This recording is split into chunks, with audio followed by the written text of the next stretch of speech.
తాజా 30 చచ్చిపోయాడని కాటికి తీసుకుపోతుంటే పాడి మీద నుంచి లేచి కూర్చున్న సందర్భాలు అప్పుడప్పుడు జరుగుతుంటాయి. గతంలో పూడ్చి మట్టి వేస్తున్న సమయంలో ప్రాణాలతో ఉన్నట్లు తెలుసుకున్న సందర్భాలు ఉన్నాయి.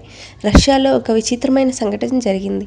ఒక వ్యక్తిని చంపాలనుకుని గుంత తీసి పూడ్చారు. కానీ ఆ వ్యక్తి 4 గంటల పాటు మట్టి కింద ఉన్న ప్రాణాలతో బయటపడ్డాడు.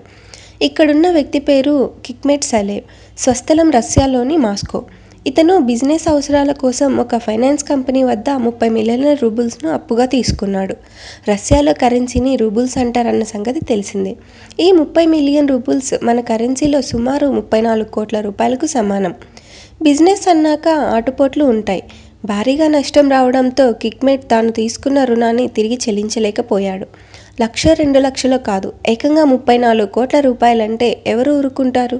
పైగా ఆయన రుణం తీసుకున్నది బ్యాంకు వద్ద కాదు, ఫైనాన్స్ కంపెనీ దగ్గర. ఫైనాన్స్ కంపెనీలు ఇండియాలో ఎంత కఠినంగా ఉంటాయో రష్యా లాంటి దేశంలో కూడా అలాగే ఉంటాయి. కిక్మెట్ను ఫైనాన్స్ కంపెనీ మనుషులు మాస్కో నుంచి తీసుకుని సిటీకి దూరంగా ఉన్న శ్మశానానికి వెళ్లారు.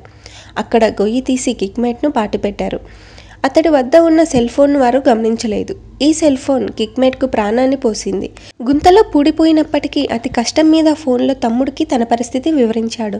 దీంతో ఆ తమ్ముడు ఫైనాన్స్ కంపెనీ వద్దకు వెళ్లి తక్షణం సుమారు 13 లక్షల రూపాయలు చెల్లించాడు. తన దగ్గరున్న BMW కారును కూడా ఇచ్చాడు. దీంతో వారు కిక్మెట్ను ఎక్కడ పూడ్చిపెట్టారో చెప్పారు. పరుగున అక్కడికి వెళ్లిన ఆ తమ్ముడు అన్నను గోతిలో నుంచి తీసి కాపాడాడు. 4 గంటల పాటు మట్టి కింద కిక్మెట్ ప్రాణాలతో ఉన్నాడు. బహుశా మట్టి కింద ఖాళీ స్పేస్ ఏర్పడి అందులో కొంత ఆక్సిజన్ ఉండి ఉంటుంది. దానివల్ల కిక్మెట్ బతికి ఉంటాడు. ఏమైనా అదృష్టవంతుడు. పూడ్చిపెట్టారు కాబట్టి బతికాడు. కాల్చి ఉంటే చచ్చిపోయేవాడు. Thank you viewers. ఈ వీడియో మీకు నచ్చితే లైక్ బటన్ టచ్ చేయండి. తాజా 30 ఛానల్కు సబ్స్క్రైబ్ చేయండి. మీ మిత్రులకు షేర్ చేయండి.